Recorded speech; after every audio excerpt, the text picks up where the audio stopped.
What's up guys, Z-Sides here, back with another video. As you notice, it's a bit different. It's in person. Today's video, I'm making a board game. So the basic premise for this game is it's going to be a hexagonal war game, kind of like Catan with different resources. But Catan's too, boring. No fighting, no conflict. So I'm going to add war, make a game, kind of similar to Catan. So we can hop on to Google Slides to make the different elements.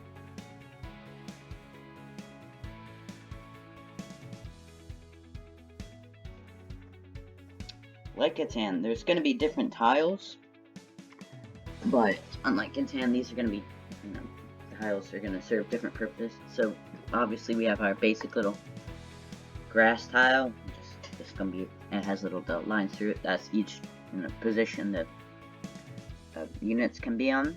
And next we have wheat, which is kind of the main purpose for like construction and workers. And then we have a forest tile, which produces wood, which can be used for building structures. Then we have horses, or ranch, that make horses, which can be used for faster units. Then we have rocks and metals, especially metal, for most offensive units. And then we have two different tile sets for people. One that can produce more people than another, or like manpower, as I like calling it. And last one, just have docks, which you can like trade 3 of anything for another tile.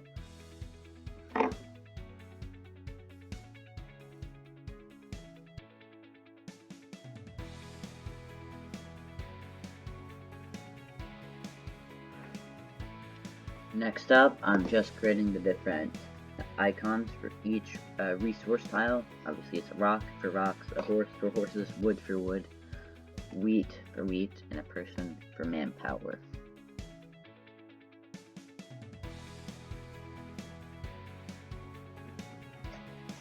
Okay, onto the cards now. The yellow is how many spaces the unit can move. The red is the offense, or is attack power. The light brown is the defense. Now for each of the cards' colors, the red cards show offensive units. The gray shows the general, and if the general dies, you lose the game. The blue shows productive units, the ones that can get resources. The general can also get resources. The green are structures, in this case they're walls. And the brown are support, which can boost some of the card's stats.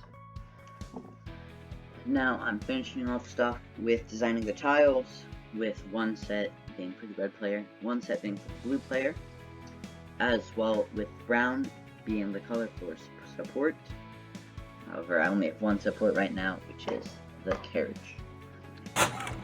I have formatted the different things, and now I am printing out the different stuff.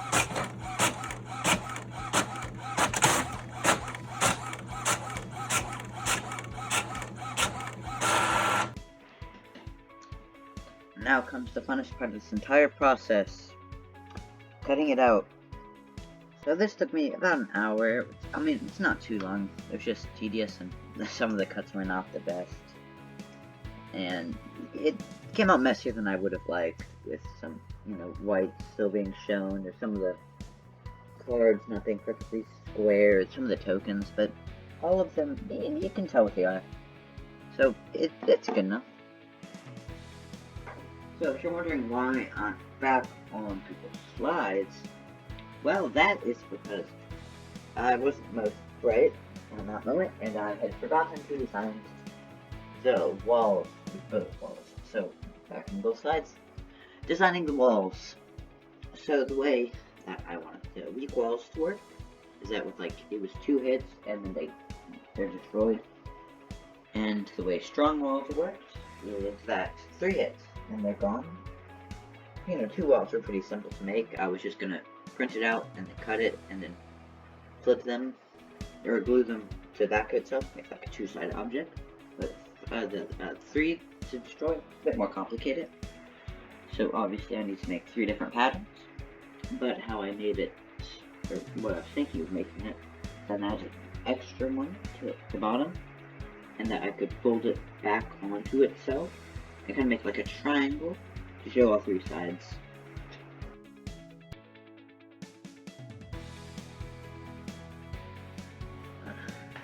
Okay, so I printed them out and some other things out, and was just making some, final changes and adjustments before the entire game was complete. And you can also see how the triangle things were folded. You can kind of see them in the backgrounds. But I present the final HEXWARS game.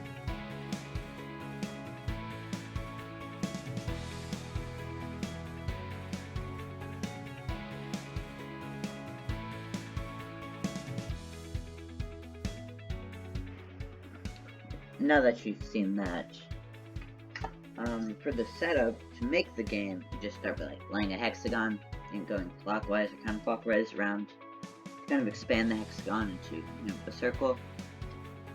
And then you just kind of lay the cards out and put all of the type, or the units of that card, around it, and just put the resources there.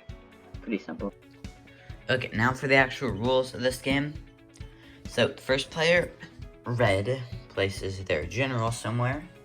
And gotta keep in mind, what resources and stuff.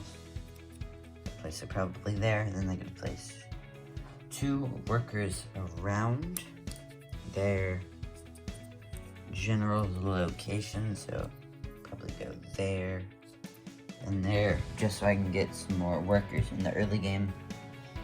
More resources. Now the second player, the blue player, places their general around as well, and then actually probably go here, just because I need to get some humans, because this not the best. And over here is pretty good, but nothing else really around, so I'd actually go next together. And they also get to place 2 workers around resources, and then on their turn they can do one of 3 things. 1, they can work the tiles. 2, they can build a unit. 3, they can move. But when the game starts, they each collect whatever their units are on. So they get 1 people and 2 wheat. The red player, so 1 person and 2 wheat, while the blue player gets what they're on, which is 1 person, 1 wheat, and 1 rock. And also, since they went second, they get to pick 3 penalty resources for getting to choose their spot. Second, so say they want this as their penalty resources, some extra humans and wheat.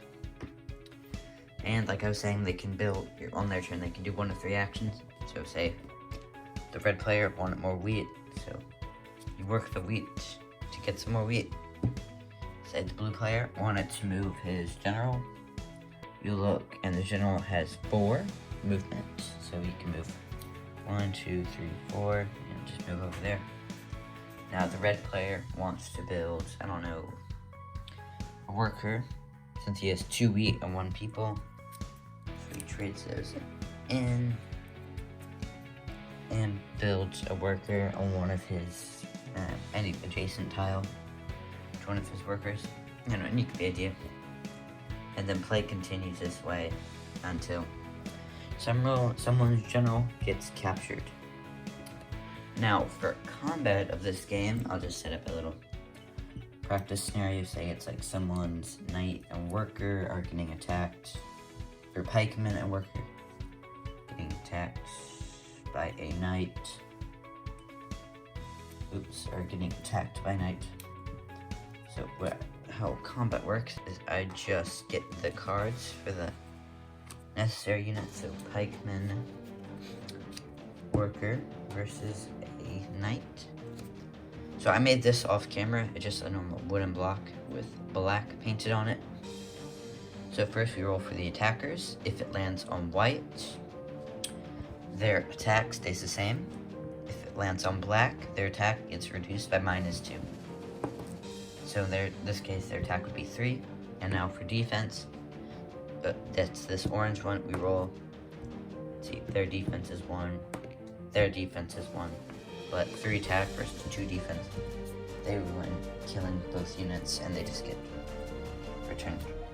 Yeah, and that's basically how you play HEXWARS. Okay, now that I'm done with all the actual board game components and elements of the board game itself, I'm gonna go make a box for that board game. But during this time, I'd like to thank you for watching all the way to the end. It helps out a lot. But I'd also like to ask you to please consider subscribing. It would help a lot too, especially a small creator like me. Well, anyway, Z-Slide out.